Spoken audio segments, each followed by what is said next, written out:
श्री स्वामी समर्थ.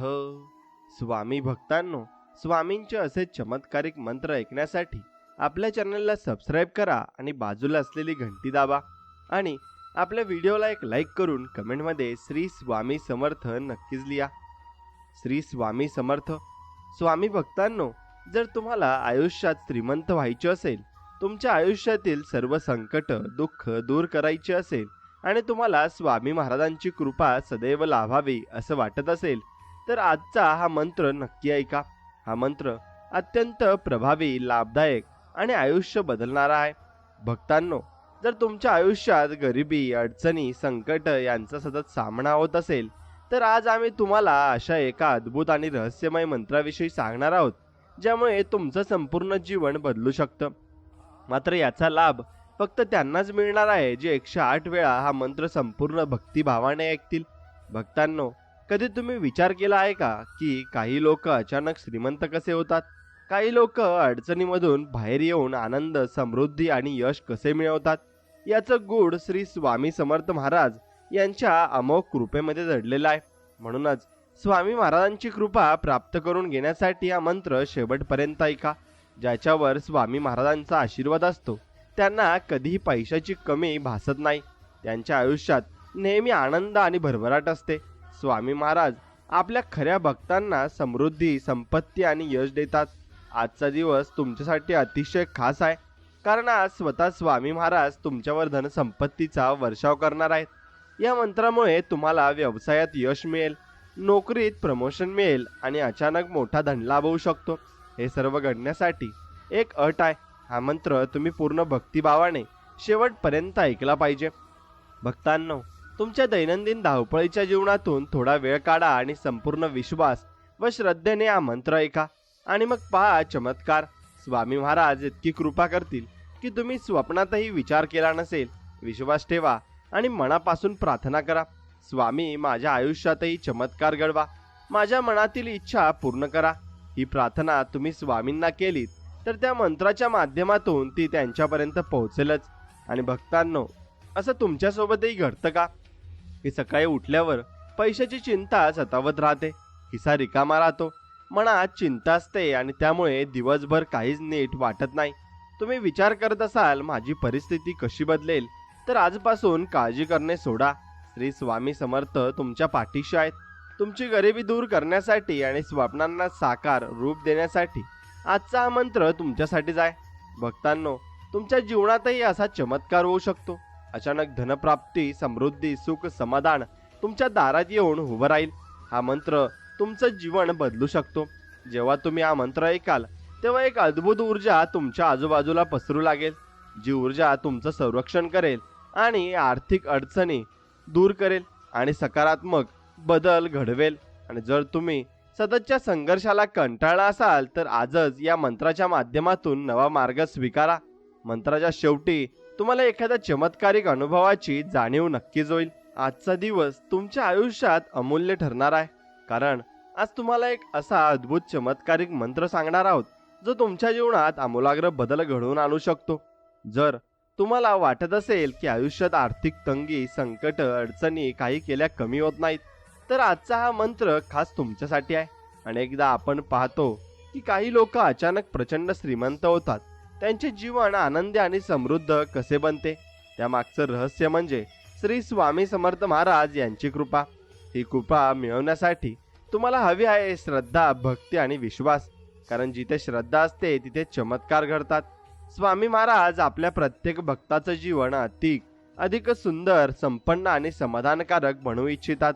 पण त्याच्यासाठी तुमचं मन स्वच्छ आणि निष्ठावान असणं गरजेचं आहे. हा मंत्र केवळ शब्दांचा संच नाही, तर स्वामींच्या कृपेचा एक उगम बिंदू आहे. तुम्ही जर हा मंत्र पूर्ण भक्तिभावाने ऐकला तर तुमच्या जीवनात नवीन दिशा मिळेल. तुमच्या व्यवसायात प्रगती, नोकरीत यश आणि आर्थिक क्षेत्रात मोठा बदल घडेल. फक्त एक अट आहे. हा मंत्र 108 वेळा ऐका आणि तोही संपूर्ण श्रद्धेने ऐका. सकाळी उठल्यानंतर जर तुम्हाला पैशाची चिंता वाजते, दिवसभर मन अस्वस्थ राहते आणि जीवन थांबलेल्या अवस्थेत वाटत असेल, तर या मंत्राने तुमच्या मनाला आणि परिस्थितीला नक्कीच नवा आकार मिळेल. आजपासून स्वतःवर आणि स्वामी महाराजांवर पूर्ण विश्वास ठेवा. म्हणाच, स्वामी, माझं जीवन बदला, मला आनंद, यश आणि समृद्धी द्या. आणि बघा, हा मंत्र तुमचं नशीब बदलूनच टाकेल. हा मंत्र ऐकताना फक्त कानाने नाही तर मनाने ऐका.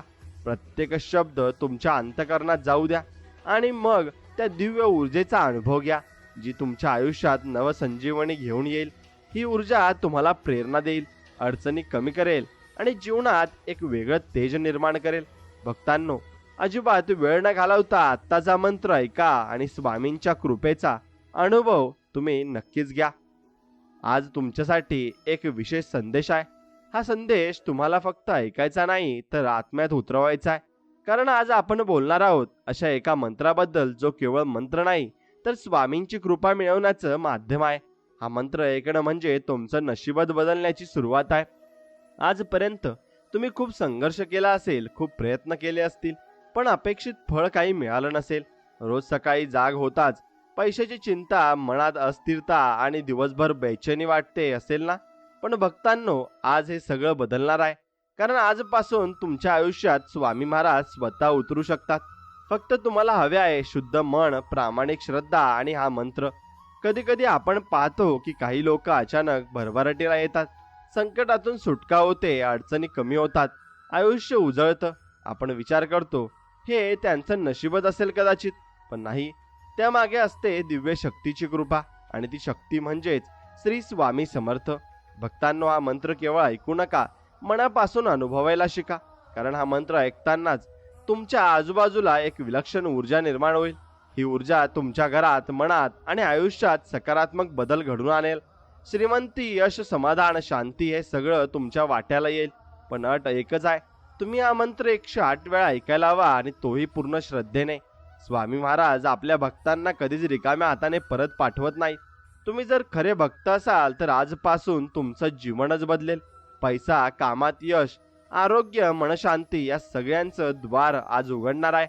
फक्त तुमचं मन त्या दारी उभं राहिलं पाहिजे. आजचा हा मंत्र तुम्ही तुमच्या मेहनतीचं फळ देण्यासाठी, तुम्हाला आयुष्यातील अंधार दूर करण्यासाठी आणि नवा प्रकाश देण्यासाठी. म्हणून भक्तांनो, एक क्षणही दौडू नका.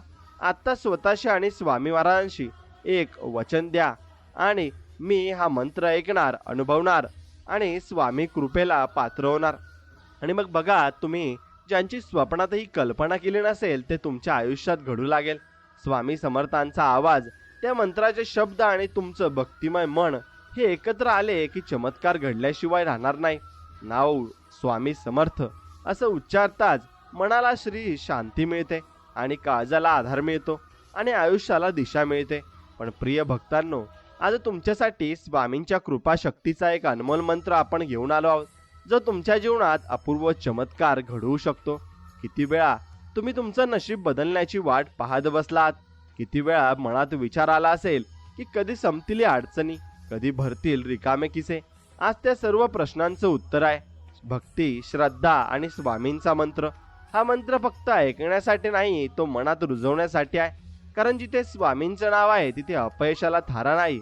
हा मंत्र तुमचं नशीब पलटू शकतो, तुमच्या घरात सुख समृद्धीचा प्रवेश घडवू शकतो आणि तुमचं मन शांत, स्थिर आणि समाधानाने भरलेलं करू शकतो. आपण रोज धावतो, धडपडतो, पैसा मिळवा, घरात समाधान असावं या सगळ्यासाठी, पण कधी आपण अंतःकरणाने प्रार्थना केली आहे का? स्वामी, माझं जीवन बदला असं सांगितलं आहे का? आज ही वेळ आहे. या मंत्रामध्ये आहे एक अद्भुत शक्ती, आणि जी तुमच्या आयुष्याचे बंद दरवाजे उघडू शकते. ज्या क्षणी तुम्ही हा मंत्र ऐकायला सुरुवात कराल त्या क्षणी तुमच्या आयुष्यात एक नवीन ऊर्जा वाहू लागेल.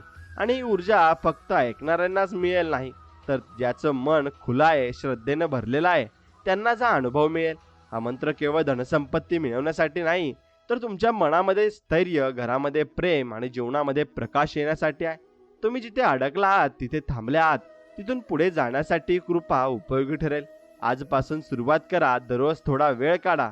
108 वेळा हा मंत्र ऐका. फक्त कानाने नाही, मनाने, आत्म्याने ऐका आणि मग अनुभव घ्या. जसा तुमच्या जीवनात हळूहळू बदल घडायला लागतो, तसेच तुमचे प्रयत्न फलप्रद होतात आणि स्वामींची कृपा तुमच्यावर वर्षाव करते. हे कोणतंही जादूचं वाक्य नाही, हे आहे श्रद्धेचं वचन. जिथे विश्वास आहे तिथे कृपा अवश्य येते. आणि म्हणूनच आजपासून स्वतःला सांगा, मी स्वामींच्या मार्गावर चालणार आहे, मी त्यांच्या मंत्रावर विश्वास ठेवणार आहे